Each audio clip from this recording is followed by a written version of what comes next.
Krishna Krishna Hare Hare, Hare Ram, Ram Ram, Hare Hare, Hare Krishna, Krishna Krishna, Hare Hare, Hare Ram, Ram Ram, Hare Hare, Hare Krishna, Hare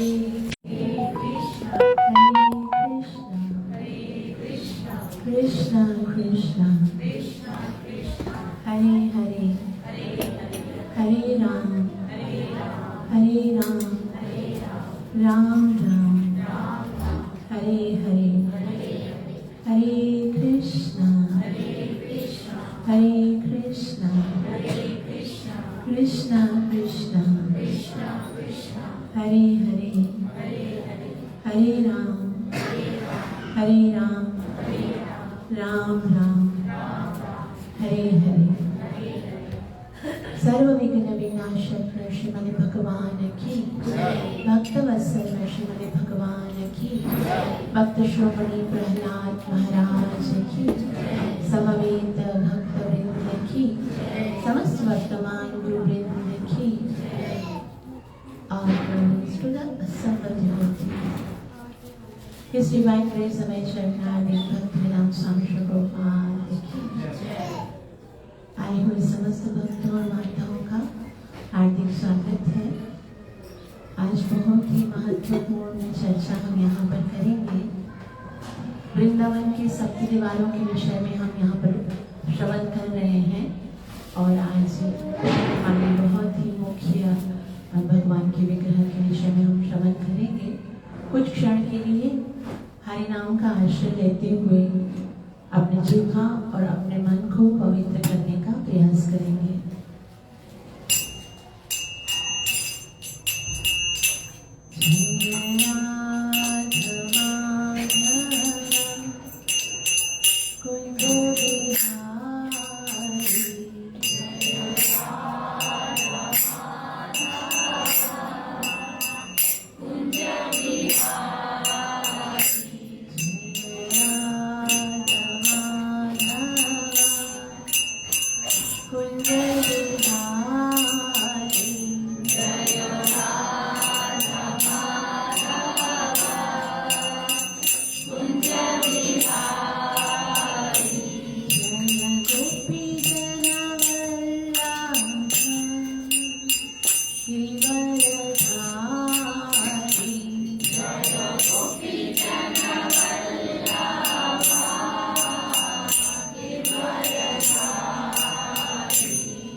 Krishna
Bhaktivedanta स्वामी श्री प्रभुपाद की आए हुए समस्त भक्तों का हृदय की गहराई से हार्दिक स्वागत है। जैसा कि हम हर मंडे को यहाँ पर नरसिम्हा कवच का पाठ करते हैं और नरसिम्हा भगवान से हम यही प्रार्थना करते हैं कि कृपया हमारे आध्यात्मिक जीवन में आने वाली समस्त संकटों को, जितने कष्ट हैं, जितनी रुकावटें हैं, जितनी तकलीफें हैं, उनको दूर करें ताकि हम सरलता से आध्यात्मिक जगत में प्रगति कर सकें, उन्नति कर सकें। तो आज हम एक विशेष प्रार्थना करेंगे नरसिम्हा भगवान से, और वो विशेष प्रार्थना क्या है? देखो, आध्यात्मिक जगत में उन्नति करने के लिए सबसे जो महत्वपूर्ण बात है वो ये है कि हमारे पास केंद्र होने चाहिए।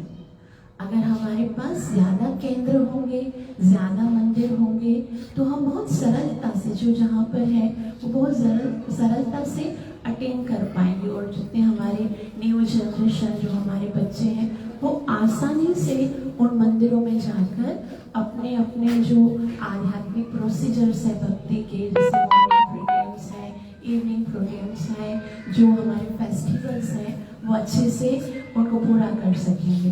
तो हमारे पास ना कराची में बहुत थोड़े मंदिर हैं, है ना, जिनमें जाकर इतने अच्छे तरीके से सेवा साधना होती है। उनमें से हमारे एक मंदिर है राधा दामोदर मंदिर।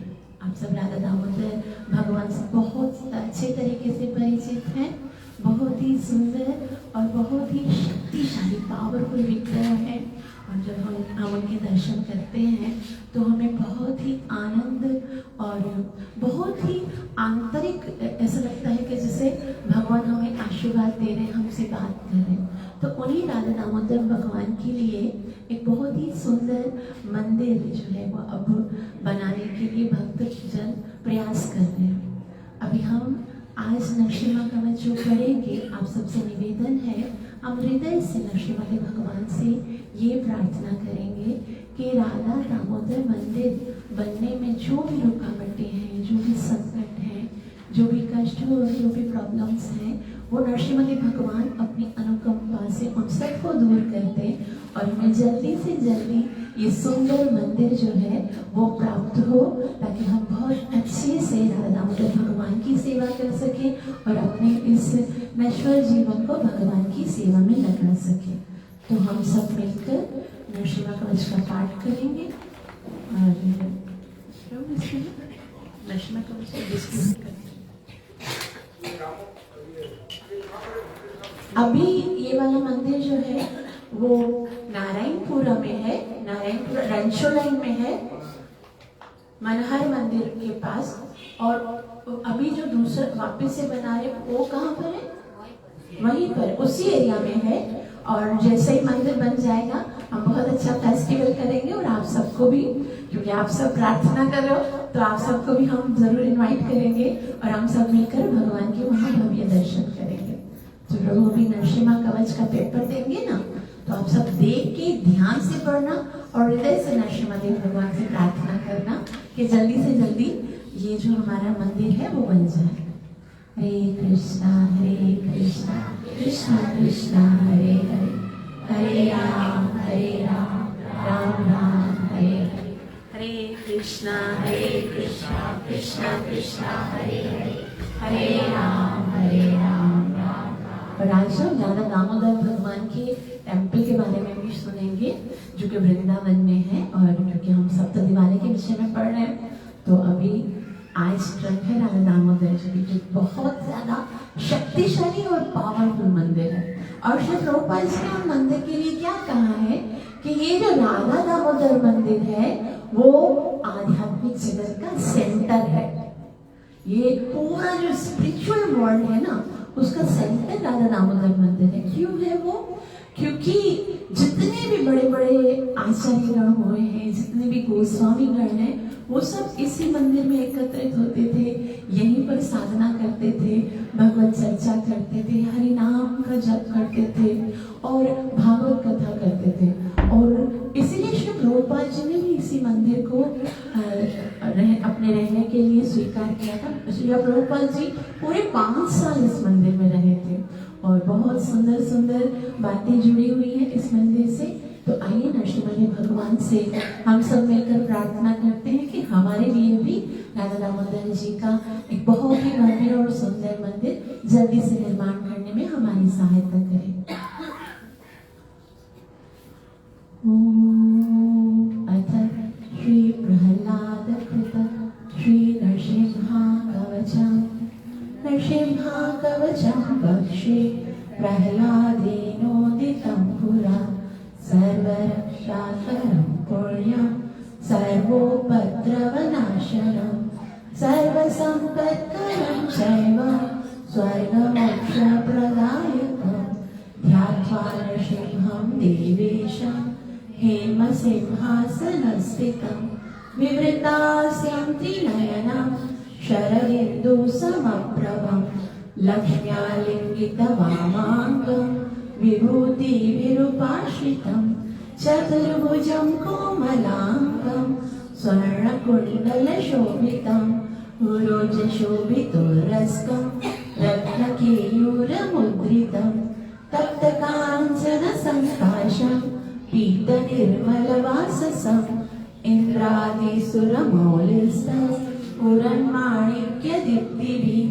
विराजितपदद्वन्द्वं शङ्खचक्रादिहेतिभिः गरुत्मता च विनया स्तूयमानं मुदान्वितं सहुट्कमलसंवासं कृत्वा तु कवचं पठेत् नरसिंहो मे शिरः पातु लोकरक्षात्मसंभवः सर्वगोपीस्तम्भवास बालं मे रक्षतो ध्वनिं नरसिंहो मे दृशौ पातु सोमसूर्याग्निलोचनं स्मृतिं मे पातु नरहरि मुनिवर्यस्तुतिप्रिय नासा मे सिंहनासस्तु मुखं लक्ष्मीमुखप्रिया सर्वविद्याधिपः पातु नरसिंहो रसना मम वक्त्रं पातु इन्दुवदन सदा प्रहलाद नरसिंहा पातु मे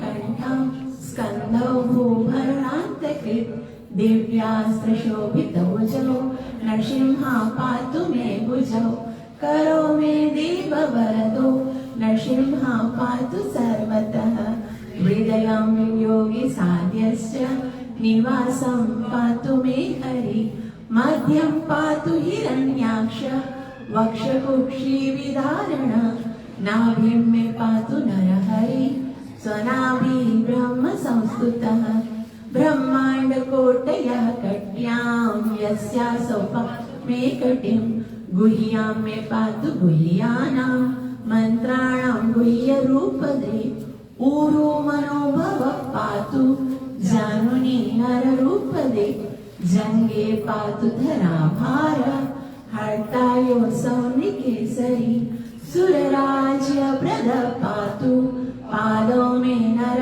ईश्वरः सहस्रशीर्षा पुरुष पातु मे सर्वशस्तनो महोग्रह पूर्वतः पातु महावीराग्रज्योतितः महाविष्णु दक्षिणे तु महाज्वालस्तु नैऋतो पश्चिमे पातु सर्वेषु दिशि मे सर्वतोमुख नृसिंहा पातु वायव्या सौम्यं भीषण विग्रह ईशान्यं पातु भद्रो मे सर्वमङ्गलदायक संसारभयदः पातु मृत्युर्मृत्युनिकेसरी इदं नृसिंहा कवचं प्रह्लादमुखमण्डितं भक्तिमान् यः पठे नित्यं सर्वपापैः प्रमुच्यते पुत्रवान् धनवान् लोके दीर्घायुरुपजायते यं यं कामयते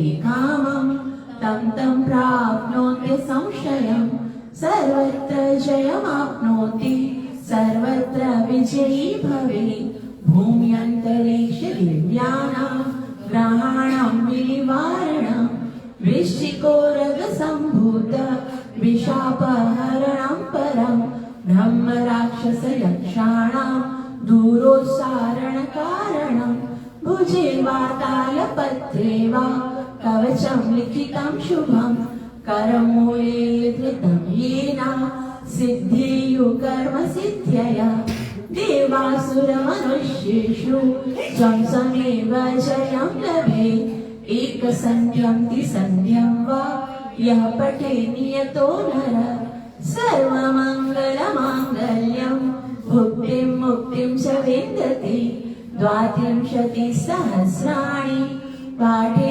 शुद्धात्मनां नृणां कवचस्यास्य मन्त्रस्य मन्त्रसिद्धि प्रजायते अनेन मन्त्रराजेन कृत्वा भस्माभिमन्त्रणं तिलकं धारयेद्यस्तु तस्य ग्रहभयं हरे त्रिवारं जपमानस्तु दत्तं वार्याभिमन्त्र च प्राशयेयं नरं मन्त्र नृसिंहान् ध्यानमाचरे तस्य रोगा प्रणश्यन्ति ये च स्युः कुक्षिसम्भव किमत्र बहुनोक्तेन नृसिंहा सदृशो भवेत् मनसा चिन्तितं यत्तु सतच्चाप्नोत्य संशयम् गर्जन्तं गर्जयन्तं निजभुजपटलं स्फोटयन्तं हटन्तं दीप्यन्तं तापयन्तं दिवि भुवि दितिजं क्षेपयन्तं क्षिपन्तं क्रन्दन्तं रोषयन्तं दिशि दिशि सततं संहरन्तं भरन्तं वीक्ष्यन्तं घूर्णयन्तं करनिकरशतै दिव्यसिंहं नमामि इति श्रीब्रह्माण्डपुराणे प्रह्लादप्रोक्तं श्रीनृसिंहकवचं सम्पूर्णम् सर्वविघ्न विनाशक नरसिंह भगवान की सर्वविघ्न विनाशक नरसिंह भगवान की भक्तवत्सल नरसिंह भगवान की भक्त श्रोमणी प्रहलाद महाराज की His Divine Grace सभी चरणारविंद भक्तिवेदांत स्वामी श्रील प्रभुपाद की थैंक यू सो मच। आप सबका बहुत बहुत आभार।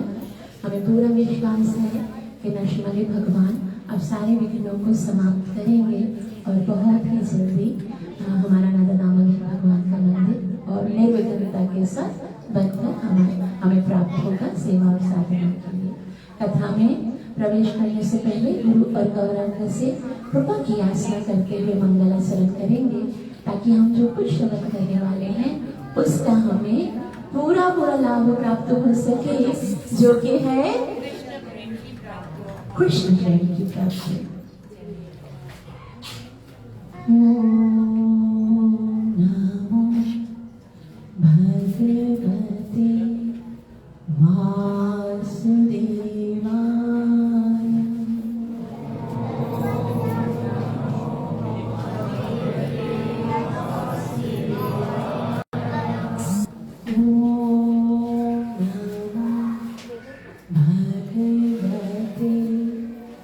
वासुदेवाय।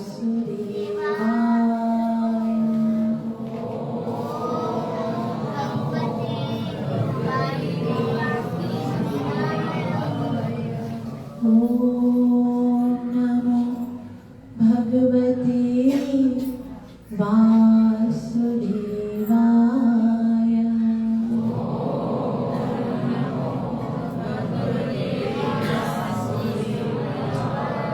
कृष्णाय वासुदेवाय देवकी नंदनाय च नन्दगोपकुमाराय गोविन्दाय नमो नमः। हे कृष्ण करुणा सिन्धु दीनबन्धु जगत्पति गोपीश गोपिका कान्ता राधा कान्त नमोऽस्तुते। तप्तकाञ्चन गौराङ्गी राधे वृन्दावनेश्वरी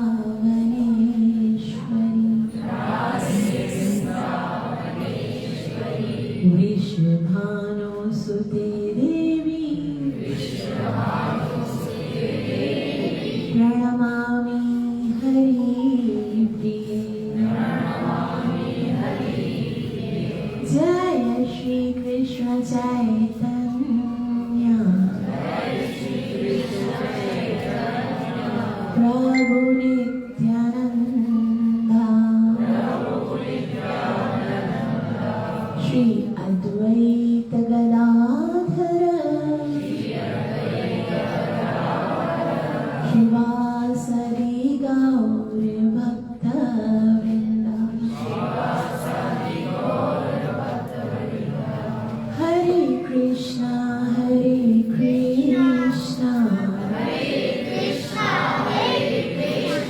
कृष्ण कृष्ण हरे हरे हरे राम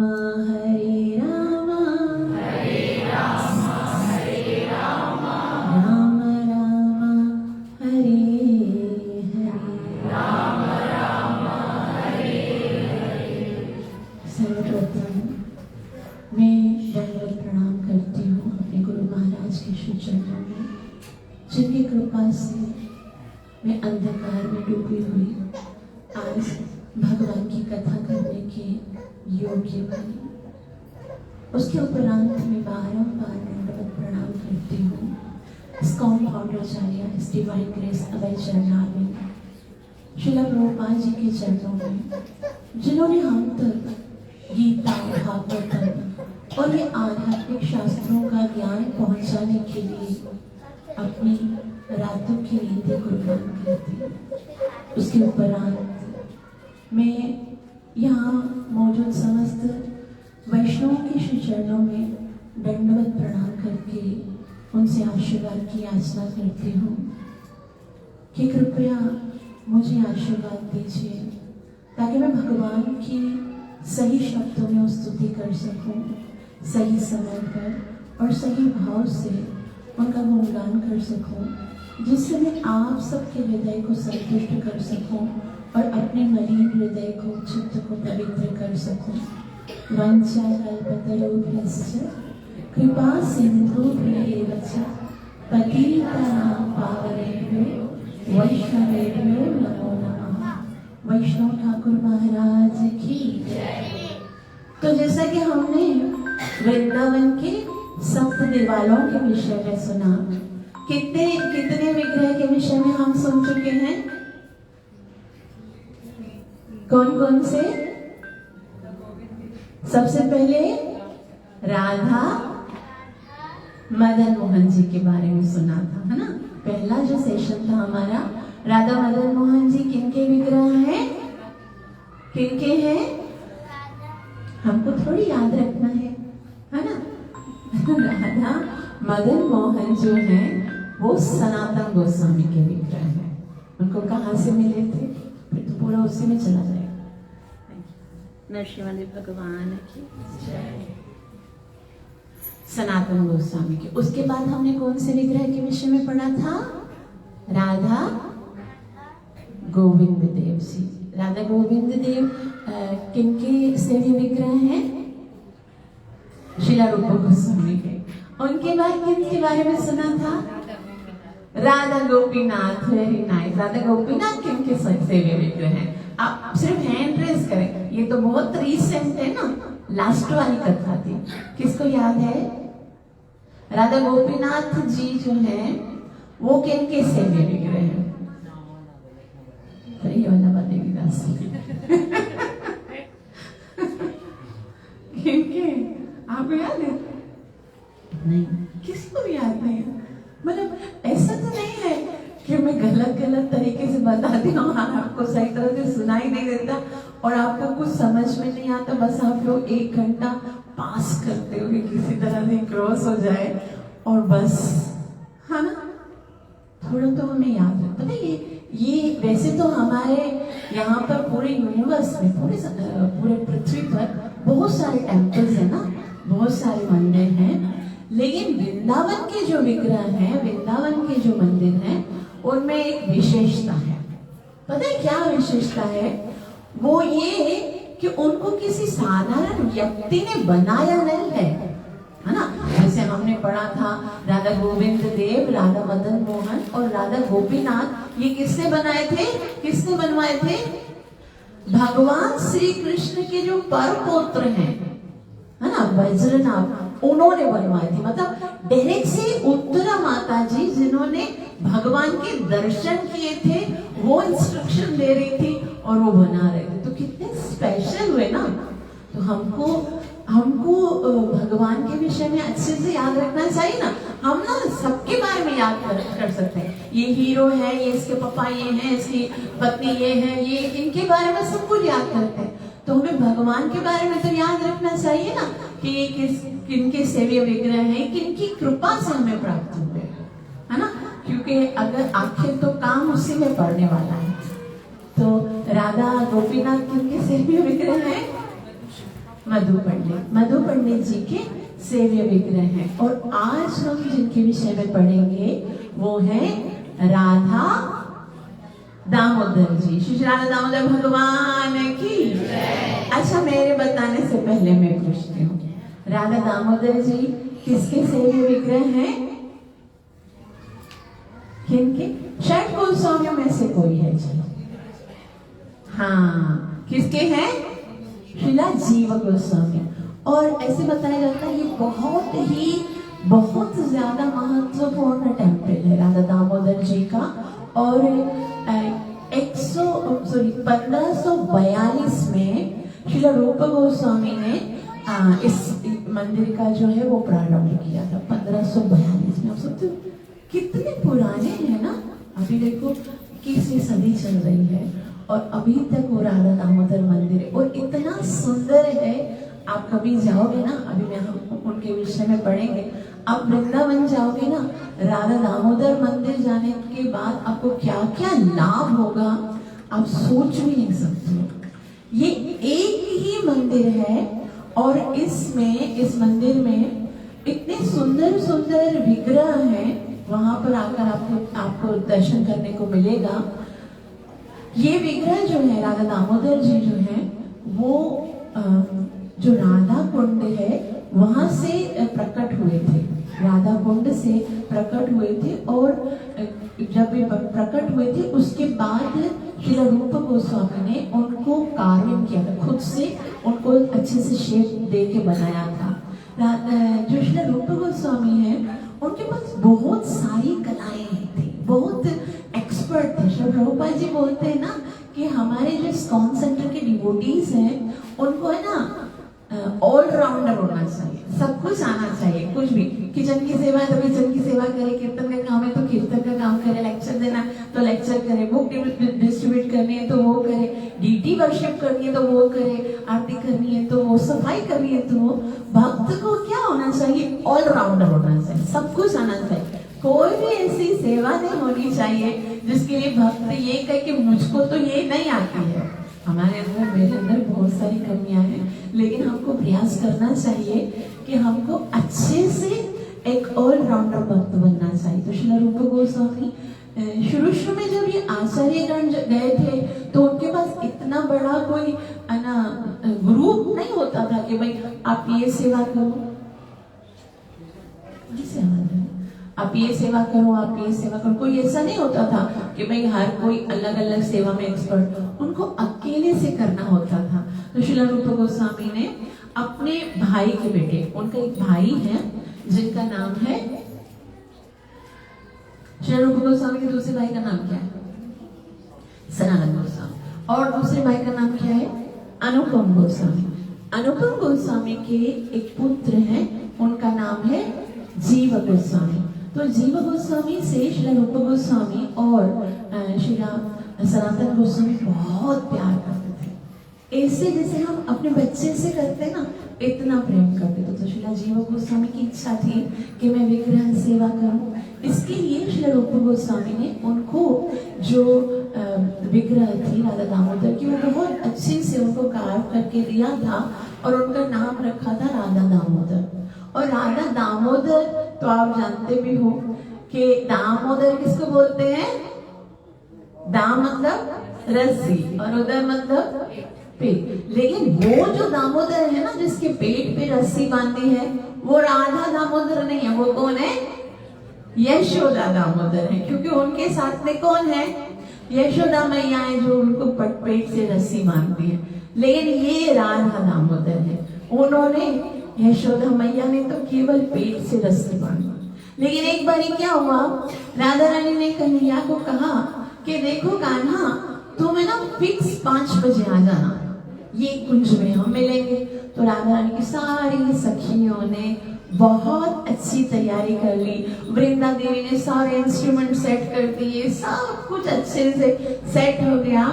और राधा रानी भी बहुत सुंदर, सखियों ने राधा रानी का श्रृंगार किया, बहुत अच्छी मेहंदी लगाई, बहुत सुंदर सुंदर गजरे और गार्डन पहनाए राधा रानी को। बहुत सुंदर राधा रानी श्रृंगार करके सुंदर झूले में बैठी है। 5 भी बज गए, 6 भी बज गए, 7 भी बज गए। अब तो अंधेरा होना था। सब गोपियों बोले राधा हमें चलना चाहिए, क्योंकि अब तो संध्या सांझ चल रही है। तो उतनी देर हो गई, फिर कृष्ण को तब भी, अभी कृष्ण है ना, उसको कोई काम सीधा करना आता ही नहीं है, हर काम टेढ़ा ही करेगा। और फिर बाद में अब आया इतना लेट, चल गया होगा कोई चक्कर, तो देर से आया। तभी राधा रानी को तो बहुत क्रोध आया ना, मान करके बैठी, बात नहीं करनी है मुझे। इसको बहुत शौक है ना, इसको हम सबको इंतजार कराने का। अब इसको है ना पूरा बांध दो एक वृक्ष के साथ। और राधा समस्त सखियां जो हैं वो कृष्ण को पूरा वृक्ष से बांधो। अभी तुम्हारी सजा ये, तुम रात भर यहीं पर बंधे रहो। हमें इतना इंतजार किया ना, कराया ना, अब तुम्हें इसका मजा चखाना है। तो इस तरह से कृष्ण, राधा, यशोदा मैया ने तो खाली पेट से रस्सी बांधी थी और सखियों ने तो पूरा का पूरा मान दिया राधा रानी के कहने पर। इसलिए उनको राधा दामोदर भी कहते हैं। तो राधा दामोदर भगवान की। तो उसके बाद श्री रूप गोस्वामी जो है, उन्होंने ये विग्रह जीव गोस्वामी को सेवा करने के लिए दी। और बहुत ही सुंदर राधा दामोदर मंदिर जो है वो बाद में बना। और जितने भी हमारे आचार्य हैं, उन सब ने यहाँ पर आके सेवा की है, हमारे सारे। और आपको पता है बहुत सारे आचार्यों की समाधि भी यहाँ पर है। और जितने भी आचार्य हैं, क्योंकि मंदिर बहुत विशाल है और बहुत सुंदर है, इसमें स्पेस बहुत ज्यादा है। तो सारे आकर एक साथ बैठकर, जिस तरह से कभी वो मंदिर छोटे होते हैं ना, दूसरे हम देखते हैं उनमें इतना बैठते, जैसे बांके बिहारी मंदिर है ना, वहां पर बैठकर चर्चा करने के लिए कभी टाइम नहीं मिले। आप इतना देर से लाइन में खड़े होकर आओगे और उधर दर्शन करोगे ना, धक्के मारे, हटो जल्दी करो, हम लोग दर्शन करें। तो इतना, मतलब इतनी सदियों के बाद हमको दिल करता है कि अभी थोड़ी देर भगवान से बात तो करें, अच्छे से दर्शन तो करें। लेकिन ज्यादातर टेम्पल्स में ऐसे नहीं होता। लेकिन राधा दामोदर मंदिर बहुत विशाल है और आप रिलैक्स होकर वहां पर भगवान के दर्शन कर सकते हो, वहां पर भागवत कथा कीर्तन भी कर सकते हो। इसलिए श्री प्रभुपाद जी ने यहाँ इसी मंदिर को चुना था।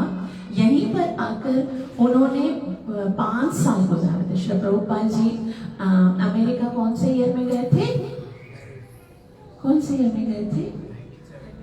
70 नहीं, श्री प्रभुपाद जी गए थे 66 में, है ना? 66 में गए थे और यहाँ पर 5 साल रहे थे। 59 से लेकर 65 तक श्री प्रभुपाद जी इस टेम्पल में रहे थे। और श्री प्रभुपाद जी ने यहाँ पर क्या किया था, क्या क्या किया था पता है आपको? यहाँ पर श्रीमद् भागवतम के 3 कैंटो यहाँ पर श्री प्रभुपाद जी ने लिखे थे। अब इस्कॉन नहीं बना था, लेकिन श्री प्रभुपाद जी यहीं से नींव डाले थे। श्री प्रभुपाद जी ने यहाँ पर और बैक टू गॉडहेड मैगजीन जो है उसका भी प्रारंभ किया था। और फिर क्या करते थे, श्री प्रभुपाद जी स्वयं से लिखते। उस मंदिर में आज भी श्री प्रभुपाद जी की रूम है, 2 रूम श्री प्रभुपाद जी के, छोटे से हैं, लेकिन एक रूम में आप देखोगे ना ऐसे डेस्क बना हुआ है और श्री प्रभुपाद जी बैठे हुए हैं, रिटर्न लिख रहे हैं। ऐसा है, आपको ऐसा लगेगा ना असली में श्री प्रभुपाद जी वहां पर बैठे हुए। आप वहां पर जाकर श्री प्रभुपाद जी से बात भी कर सकते हो, एकदम शांत है बिल्कुल। ऐसा लग रहा है श्री प्रभुपाद जी वहां पर लिख रहे हैं, लिखने की मुद्रा में है। और आप वहां पर जाके कितनी देर बैठ के चैंटिंग कर सकते हो। हमारा शास्त्रों अध्ययन करने में इतना मन नहीं है या फिर इतना अच्छे से हम नहीं कर पाते, श्री प्रभुपाद जी से डिस्कस कर सकते हो, उधर बैठकर चैंटिंग कर सकते हो, आशीर्वाद ले सकते हो। तो एक रूम ऐसा है जहाँ श्री प्रभुपाद जी लिखते थे, साधना करते थे, भजन करते थे। और एक दूसरा भी रूम है, वो भी छोटा सा है, वहां पर श्री प्रभुपाद जी कुकिंग करते थे। आज भी श्री प्रभुपाद जी की वो जो बर्तन है ना जहाँ पर जिनमें उन्होंने कुकिंग किया था, जिनमें उन्होंने प्रसाद दिया था, वो भी है अभी तक। आप जाओगे तो आपको ऐसा लगेगा जैसे हम मिलकर आए हैं श्री प्रभुपाद जी से, बहुत ही अच्छा लगता है। तो श्री प्रभुपाद जी क्या करते थे, पहले वो शास्त्रों को लिखते थे, उधर बैठ के लिखते थे। फिर जो वो सारा मटेरियल था, क्योंकि वृंदावन में अभी इतना अच्छे से तो कोई प्रेस वगैरह नहीं होता था, प्रिंटिंग प्रेसेस वगैरह, तो उनको सारा मटेरियल जमा करके वो दिल्ली लेके जाना पड़ता था। और दिल्ली में लेके जाते थे और वहां पर जहाँ लेके जाते थे ना, अभी एक बहुत ही इतना उनके पास किराया नहीं होता था ना, इसलिए वो 1 व्हीलर 2 व्हीलर में नहीं जा सकते। एकदम 3rd क्लास की जो ट्रेन होती थी ना, जिसमें बहुत कम किराया लगता था या बगैर किराए के कभी पहुंचते थे, उसमें जाते थे और उसमें जाकर पूरा मटेरियल लेके जाते थे। और ट्रेन जहाँ रोकती थी ना, श्री प्रभुपाद जी के पास इतना धन नहीं होता था कि अभी मैं ऑटो में बैठ के जाऊँ या कार बुक कराऊँ, वो पैदल जाते थे ताकि थोड़ा जो धन है ना वो बचेगा। और फिर वो वहां जाते थे और जहाँ पे प्रिंटिंग प्रेस वाला होता था ना, वो जो पेपर होता था वो बहुत महंगा देता था। तो श्री प्रभुपाद जी बोलते थे इतना महंगा पेपर अगर मैं छपाई करवाऊंगा तो ज्यादा पैसे लगेंगे ना। फिर प्रभुपाद जी अलग से दूसरी जगह से पेपर लेके आते थे और उनको देते थे कि आप सोच सकते हो कि कितना स्ट्रगल किया है श्री प्रभुपाद जी ने। उनको क्या जरूरत थी इस उम्र में इतना सब करने की, लेकिन सिर्फ और सिर्फ हमारे लिए रात भर नहीं सोते थे। वो 10 बजे जाग जाते थे और पूरी रात लिखते थे। इतने बड़े बड़े तात्पर्य हैं, हम तो पढ़ने से भी हमको लगता है इतने शास्त्र कौन पढ़ेगा, है ना? हम पढ़ते भी नहीं है। हमारे में से कितने भक्त होंगे जिन्होंने भागवतम पढ़ ली है, कितने भक्त होंगे जिन्होंने चैतन्य चरितामृत पढ़ ली है। श्री प्रभुपाद जी ने लिखा, उनको प्रिंट करवाया, उनको और भी प्रिंट करवा के जब वो वापस से आते थे तब वो जगह जगह लेके जाते थे। ट्रेन जहाँ से गुजरती थी, जहाँ सड़कों पे रोड्स पे जाते थे और फिर क्या करते थे, वहां पर वो उन बुक्स को डिस्ट्रीब्यूट करते थे। आज हमको इतनी सरलता से गीता, भागवतम इन सब के तात्पर्य मिले हैं ना। आज जो हमारे पास ये सारे टेम्पल्स हैं, ये सारी जो साधना की विधि है ना, उसके लिए अगर हम करोड़ जन्म भी श्री प्रभुपाद जी के ऊपर न्योछावर कर देना तो वो उसका एक बूंद के बराबर भी नहीं है। और यहाँ पर क्या होता है, कोई श्रील प्रभुपाद जी की जय बुलाता है तो उस पर भी एतराज किया जाता है। श्रील प्रभुपाद जी ने हमारे लिए कितना किया है हम सोच भी नहीं सकते हैं। तो ये जो है ना स्थान, वो तपस्या का स्थान है। ये जो राधा दामोदर मंदिर है वो तपस्या का स्थान है। श्रील प्रभुपाद जी ने कितनी तपस्या की है पता है आपको। हरे कृष्णा। और दूसरा, ये जो मंदिर है वो साधना का स्थान है। यहाँ पर हमारे आचार्यों ने साधना की है। और सबसे बड़ी बात, ये प्रार्थना का स्थान है। श्रील प्रभुपाद जी रात रात यहाँ पर जो श्रील रूप गोस्वामी की समाधि है वहां पर रो रो के प्रार्थना करते थे कि मुझे मेरे गुरु महाराज का आदेश है कि मुझे ये प्रचार लेकर वेस्टर्न कंट्रीज में जाना है। मेरे अंदर शक्ति नहीं है, मेरे पास कोई सोर्स नहीं है, मैं कैसे जाऊंगा, आप कृपा करो, आप कृपा करो। सारी रात रो रो के प्रार्थना करते थे। और ये जगह अगर मैं तो कहूँ तो ग्रेटिट्यूड की है, एक्सप्रेस करने की है कि हमको कितनी कृतज्ञता होनी चाहिए, कितना ऋण है यहाँ इस स्थान का हमारे पर। कि यहाँ पर अभी चैतन्य महाप्रभु तो कह के चले गए। चैतन्य महाप्रभु ने क्या कहा, पृथ्वी ते आचेयत नगरादि ग्राम सर्वत्र प्रचार हुई मोरा नाम। एक दिन ऐसा आएगा कि पृथ्वी पर जितने भी नगर और गांव हैं वहां पर मेरे नाम का प्रचार होगा। लेकिन करेगा कौन? महाप्रभु तो कहे चले गए, मोर सेनापति आएगा मेरा सेनापति। लेकिन वो सारा करा किसने?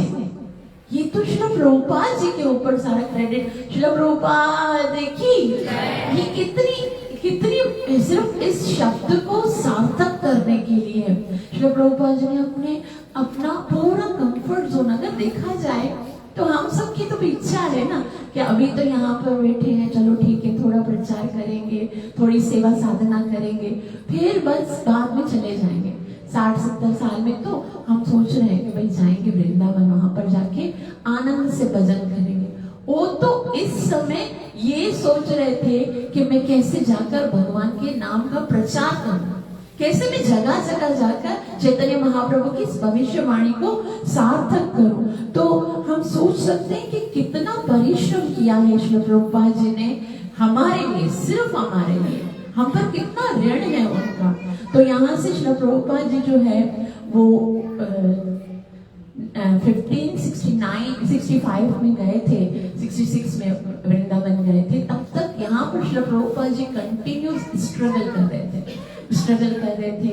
और यहाँ पर बहुत ही सुंदर सुंदर 2 विग्रह हैं। ऐसा पता है, मुख्य बात तो यही है कि यहाँ पर क्या है, श्रील प्रभुपाद जी के विग्रह हमारे लिए श्रील प्रभुपाद जी की स्थान है। वहां पर आकर जाकर लगता है कि बस उनके रूम से दर्शन कर। लेकिन एक बहुत बड़ी चीज है वहां पर, और वो क्या है, श्रील रूप गोस्वामी की भजन कुटी है, जहाँ पर श्रील रूप गोस्वामी ने भजन किया था। आपको पता है वो स्थान जहाँ पर आचार्यगण भजन करते हैं ना, वो स्थान इतना पावरफुल होता है कि वहां पर भजन करने के लिए आपको प्रयास नहीं करना पड़ता। अभी देखो यहाँ पर आप कथा भी सुन रहे हो ना, आपको क्या होता है, कोई खांसता है आपकी नजर उतर जाती है, कोई बोलता है आपकी नजर उतर जाती है, कोई आता है वो अपना काम करे ना, लेकिन आप सबको उधर खुद माया का प्रभाव इतना है कि कथा से आपका अंदर का मन जो होता है ना, वो लगता है कि डाइवर्ट होने के लिए कुछ मौका चाहिए। बस माने इतना बदमाश है कि वो आपको मंदिर में आकर चलती कथा में भी नहीं लगने देता। लेकिन वो ऐसी जगह है जहां आप नहीं चाहोगे ना, जैसे भजन कुटी होती है जहां पर आचार्यों ने भजन किया, वहां आप नहीं चाहोगे ना, आपका मन करेगा कि भाई मुझे भजन करना है, मुझे नाम जप करना है। इसीलिए ये जो ना तीर्थ स्थान में वास करना, ये हमारी भक्ति का एक अंग है। हमें समय निकालना चाहिए, प्रार्थना करना चाहिए भगवान से कि हमें भी अवसर प्रदान करे। और श्री रूप गोस्वामी की समाधि स्थल भी वहीं पर है। और इसके अलावा जीवक, यहाँ पर बहुत सारे आचार्यों की समाधि है। जीवक गोस्वामी की समाधि यहाँ पर है, भक्ति सिद्धांत सरस्वती को, आपको पता है आज भक्ति सिद्धांत सरस्वती गोस्वामी जी का डिसअपियरेंस डे है। और ये श्रील प्रभुपाद जी के गुरु महाराज हैं, हमारे लिए बहुत बड़ी कृपा की है उन्होंने कि हमको श्रील प्रभुपाद जी वरदान में दिए हैं उन्होंने। और इनके जीवन से हमें बहुत कुछ सीखने को मिलता है। किस तरह से वो एक सिंह आचार्य थे, एक ऐसे थे कि उनको जब वो प्रचार करते थे तब ऐसा लगता था कोई सिंह दहाड़ता है। और ये इनकी श्रील भक्ति सिद्धांत सरस्वती गोस्वामी जी की समाधि भी यहीं पर है। भूगर्भ गोस्वामी, जैसे षड गोस्वामी ना हमारे, उनसे पहले लोकनाथ गोस्वामी, भूगर्भ गोस्वामी वो गए थे वृंदावन में, उनकी समाधि भी यहाँ पर है। और इसके अतिरिक्त यहाँ पर एक और जो बहुत ही मोस्ट इम्पोर्टेंट बात है वो क्या है कि यहाँ पर आप मंदिर में जब दर्शन करोगे ना तो एक सुंदर सी गोवर्धन शिला है। गोवर्धन शिला पे स्पेशल क्या है कि उसके ऊपर 3 चिन्ह बने हुए हैं। एक भगवान के चरण का चिन्ह है, एक गौ खुर, जो गौ होती है ना छोटी, उसका खुर है, उसके पैर का निशान है, और भगवान के हाथ में जो लंगोटी है ना उसका भी निशान है। तो वहां पर जाकर आप उतने सुंदर और ओरिजिनल भगवान के चरण के निशान है जहाँ भगवान खड़े थे। ऐसा ये शिला कहाँ से आई है? तो आप सबको मैंने श्री सनातन गोस्वामी के बारे में बताया था प्रथम कथा में। श्री सनातन गोस्वामी जो थे उनका ये नियम था कि वो रोजाना वृंदावन से गोवर्धन आते थे, फिर गोवर्धन की जो बड़ी परिक्रमा है ना, जो 7 कोस की परिक्रमा है, वो कंटिन्यूस वो डेली वो करते थे। और वो करने के उपरांत फिर वो मथुरा जाते थे। मथुरा जाकर फिर वो मधुकरी करते थे, कुछ उनको खाने के लिए मिलता था, फिर वो बनाते थे, उसमें से खाते थे। तो एक दिन में लगभग 100 किलोमीटर वो लोग वो वॉक करते थे, चलते थे, गोवर्धन परिक्रमा करते थे। वृंदावन से गोवर्धन, गोवर्धन से मथुरा, और फिर वापस मथुरा से फिर वृंदावन आते थे। इस तरह से एक दिन में वो लगभग 100 किलोमीटर का वॉक करते थे। हम सोच सकते हैं हमारे आचार्यों ने जो किया है ना, वो हम सोच भी नहीं सकते कि उन्होंने कितनी स्ट्रगल किया। हमारे पास क्या होता है, 2 सेवा आ जाती है और हम सोचते हैं भाई हम तो बहुत ज्यादा बिजी हैं अपनी सेवा में, और ये तीसरी तो हम कर ही नहीं पाएंगे। लेकिन जब हम करने का एक मन में ठान लेते हैं ना कि मुझे ये करनी है, तो वो आप नहीं करते हो। भगवान की सेवा कभी भी कोई जीव कर ही नहीं सकता है।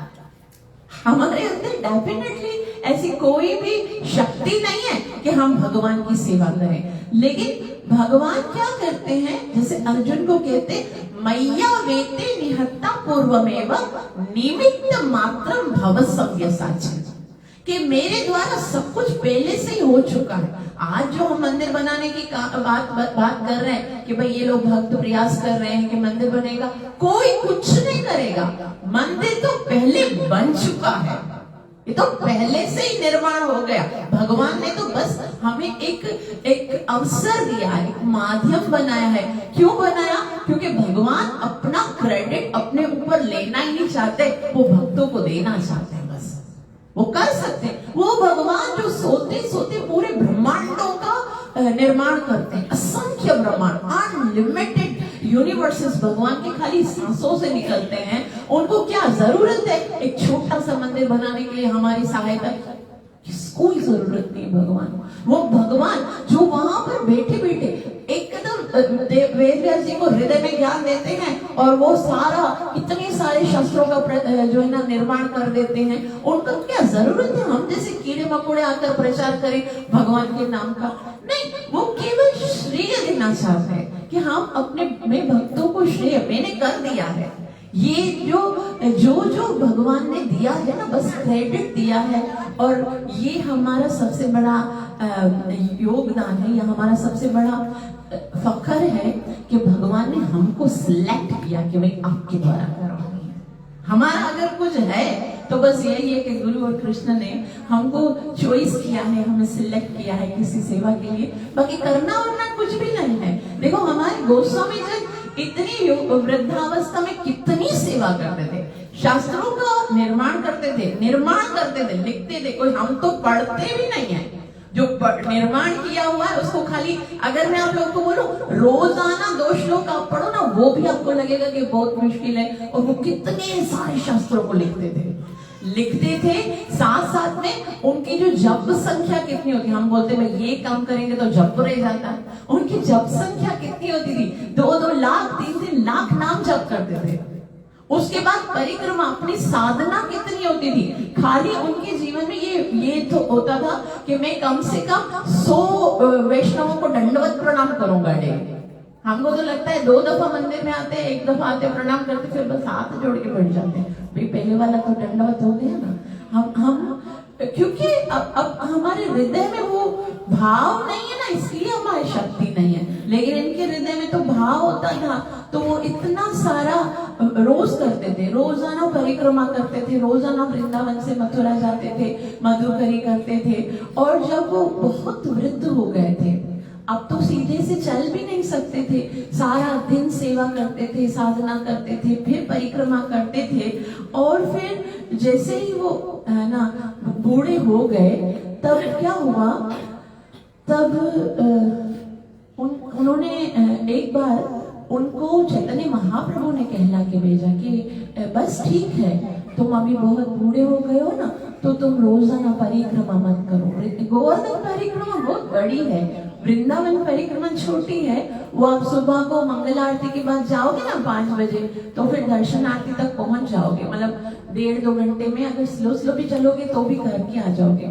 लेकिन गोवर्धन परिक्रमा में पूरा दिन लग जाता है। अभी भी हम जाएंगे ना तो फिर आपको लगेगा सुबह को निकलोगे ना, शाम तक आपकी परिक्रमा नहीं होती, 6-7-8 घंटे भी लग जाते हैं। हम तो स्लो चलेंगे तो और भी ज्यादा टाइम लगेगा।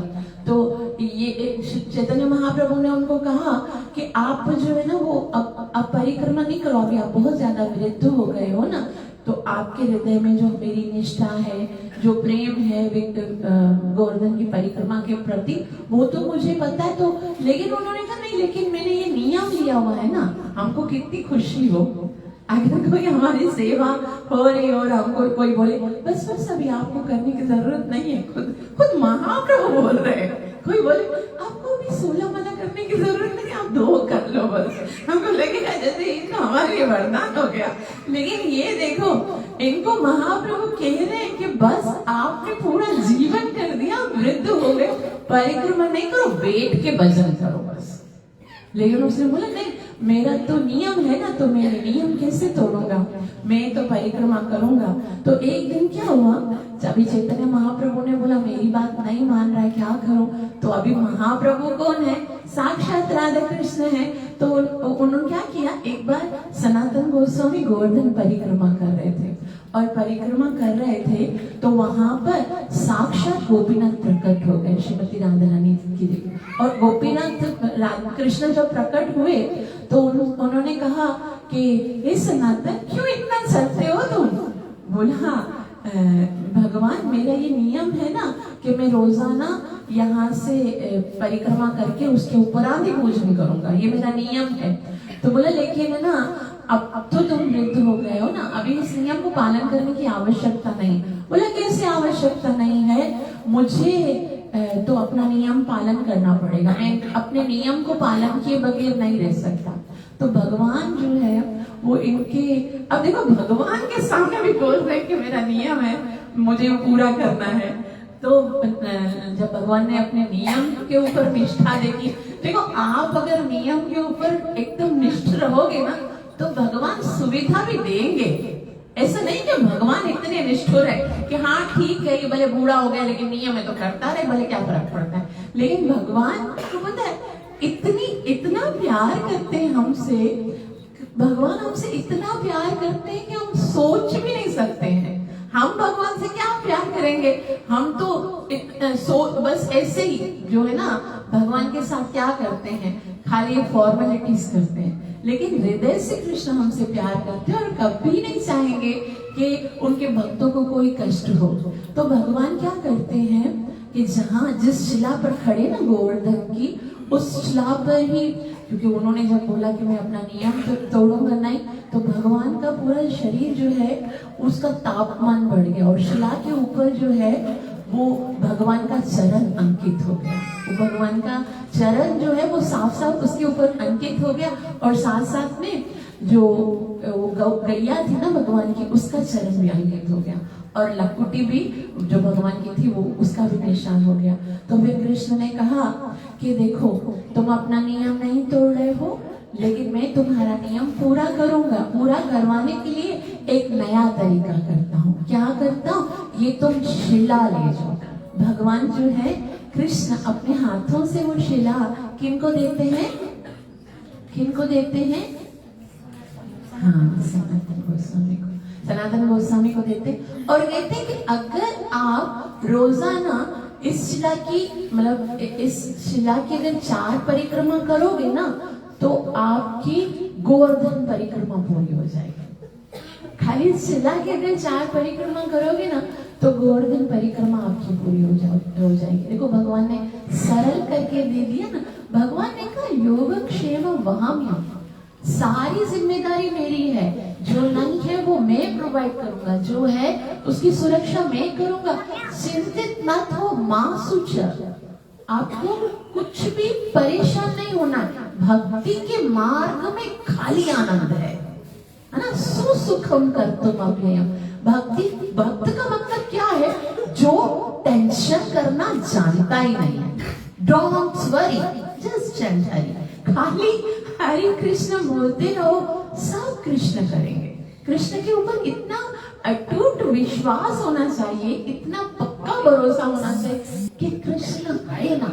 जब भी कोई टेंशन की बात हो ना, तब एक ही सेंटेंस याद करो। एक कोई बोला मैं हूं ना, तो कृष्ण बार बार जब भी कोई है ना टेंशन हो ना, तो सामने आपके भगवान होने चाहिए और वो बोले मैं हूं ना, मैं कर। डोंट, आपको खाली क्या करना है? हरे कृष्णा कृष्णा कृष्णा हरे हरे, हरे राम राम राम हरे हरे। बस ये महामंत्र के अंदर कितना पावर है पता है? भगवान से भी ज्यादा पावर है। जो काम भगवान नहीं कर सकते ना, वो भी ये महामंत्र कर सकता है। देखो भगवान आज जो द्वापर में थे, वो हमको दर्शन नहीं दिए, है ना। वो हम लोग तो इतने पापी हैं कि भगवान के टाइम पर जन्म नहीं लिए, तो भगवान हमारा उद्धार नहीं किए, है ना। हमारा उद्धार कृष्ण के बस की बात ही नहीं, इतने हम अपराधी हैं। लेकिन ये महामंत्र है, डेफिनेटली हम सबका उद्धार करेगा। तो भगवान से भी ज्यादा शक्ति हुई ना इसके अंदर। तो फिर उसके बाद क्या हुआ? सनातन गोस्वामी ने ये जो विग्रह है, ये जो शिला थी, जिनको किसने दी थी? भगवान ने दी थी। उस शिला को राधा दामोदर मंदिर में स्थापित कर दिया। और फिर क्या करते थे? हर रोज वहां पर परिक्रमा करते थे, 4 बार परिक्रमा करते थे। अब आज भी सारे भक्त जब जाते हैं, अभी देखो कुछ भक्त जाति के साथ जाते हैं, ग्रुप में जाते हैं, तो उनको इतना टाइम नहीं होता है कि गोवर्धन परिक्रमा एक दिन में वो लगेगा, एक दिन में वृंदावन परिक्रमा लगेगा, एक दिन में हम जाएंगे श्री भक्तिपाद जी के आश्रम वहां समाधि स्थल में, और हमको लोही बाजार में शॉपिंग भी करनी है, तो इतना समय नहीं होगा। तो फिर उनको परिक्रमा तो करनी है, तो वो कैसे करेंगे? राधा दामोदर मंदिर की 4 बार परिक्रमा कर लेते हैं। और ये बिल्कुल सत्य है। आपको मैं एक बात बताऊं, ये भगवान श्री कृष्ण ने सनातन गोस्वामी के लिए नहीं किया है। सनातन गोस्वामी तो वृद्धावस्था में भी इतने पावरफुल थे कि कर सकते थे, लेकिन भगवान ने सोचा कि हम नहीं कर पाएंगे। हम आज कलयुग के लोग है ना, वो नहीं कर पाएंगे, क्योंकि उनको पता है कि ये उनके लिए बहुत कठिन रहेगा। आज भी बहुत ही कम ही लोग यहाँ पर बैठे होंगे जिन्होंने गोवर्धन की परिक्रमा बाय फुट की होगी, पैदल चल के की होगी, है ना। ज्यादातर सब ऑटो में करते हैं या फिर अलग अलग व्हीकल्स में, लेकिन है ना वॉक करके बहुत कम करते। तो भगवान ने सोचा कि भाई ये लोग तो कलयुग के वासी तो बिल्कुल नहीं करेंगे, इसके लिए इनके लिए एक सरल तरीका। तो ये तो भगवान ने सनातन गोस्वामी को माध्यम बनाकर हम पे उपकार किया कि आप लोग चलो वैसे नहीं कर सकते हो तो कम से कम राधा दामोदर मंदिर में जो शिला रखी है उसके ही 4 परिक्रमा कर लोगे तो ये आपके गोवर्धन बने। और आज पता है आपको, आप अगर एकादशी के दिन जाओगे ना राधा दामोदर मंदिर में तो कितने सारे भक्त वहां पर दंडवती लगाते हैं। देखो वैसे तो दंडवती कितना मुश्किल लगे, अगर गोवर्धन परिक्रमा की लगानी, गोवर्धन परिक्रमा अगर हम दंडवत करके लगाएंगे, दंडवत कैसे करते, लेटेंगे, फिर जहाँ पर सर आएगा वहां पर निशान लगाएंगे, फिर वापस लेटेंगे, तो ऐसे करते करते तो कितना समय लगेगा। लेकिन ये भी कितना भगवान की अनुकंपा है कि केवल राधा दामोदर मंदिर के 4 चक्कर लगाएंगे तो हमारी गोवर्धन दंडवती हो जाएगी। तो ये भी बहुत सरल है, आप वहां पर जा सकते हो और ये सुंदर परिक्रमा करके गोवर्धन परिक्रमा का भी लाभ ले सकते हो। तो ये जो मंदिर है वो आज भी बहुत ही सुंदर, मेरी इच्छा ये थी कि हम राधा गोकुल नंदन के बारे में भी पढ़ेंगे, लेकिन हम यहाँ तक ही रखेंगे, राधा दामोदर ही तक, क्योंकि समय इतना नहीं है कि मैं वो सेकेंड वाली कथा पूरी कर पाऊंगी। तो आज भी वही पावर है, वही कृपा है वहां पर। बहुत सारे वहां पर दूसरे भी विग्रह हैं जिनके आप दर्शन कर सकते हो और बहुत सारे आचार्यों की समाधि है। आपको पता है वहां पर अभी नया जो है पुष्प समाधि श्री भक्तिपाल जी की भी है और उनका नाम क्या है, एक दूसरे आचार्य नहीं थे जो मधुबन में रहते थे, भक्ति योगमन, हाँ, उनकी भी समाधि वहां पर है, उनके भी आप दर्शन कर सकते हो। तो एक साथ ही परिक्रमा करते वक्त राधा दामोदर जी के भी, छेदछक्कन जी के भी और दूसरे जो विग्रह उनके भी परिक्रमा होती है और सारे आचार्यों की भी परिक्रमा हो रही होती है, तो इससे बहुत ज्यादा लाभ मिलता है। तो हम सब जरूर राधा दामोदर जी के दर्शन करेंगे। बहुत ही सुंदर और रमणीय स्थान है और यहाँ पर बहुत ही अच्छे से सेवा साधना होती है, जिसका हमें आज भी अनुभव होता है कि श्री प्रभुपाद जी जो है वो यहाँ पर आए थे और सब लोग, क्योंकि हम लोग श्री प्रभुपाद जी के ही सानिध्य में संप्रदाय में हैं, तो बहुत ही प्रेम से मिलते भी हैं और वहाँ पर कीर्तन वीर्तन मिलके करते हैं, बहुत आनंद आता है। तो आप सबका बहुत बहुत आभार जो इतना प्रेम से आप सबने श्रवण किया। कृपया मुझे आशीर्वाद अवश्य दीजिएगा कि मैं अपनी सेवा और साधना को अच्छे से कर सकूं और प्रेम से हरि नाम का आनंद लेकर हृदय से भगवान के पवित्र नाम का उच्चारण करके सेवा करके गुरु और कृष्ण को प्रसन्न कर सकूं। हम कुछ क्षण के लिए हरि नाम का संकीर्तन करेंगे और पुनः श्री श्री भगवान से प्रार्थना करेंगे कि राधा दामोदर मंदिर बनने में हमारी सहायता करें। मैं प्रार्थना करूंगी, सत्यवत प्रभु और भक्ति भक्त जो आए हैं, आनंद तीरथ प्रभु, आप आइए और थोड़ी देर लेना कीर्तन कीजिए। हरे कृष्णा कृष्णा कृष्णा हरे हरे, हरे राम राम राम हरे हरे, हरे कृष्णा कृष्णा कृष्णा हरे हरे, हरे राम राम राम हरे हरे, हरे कृष्णा कृष्णा कृष्णा हरे हरे, हरे राम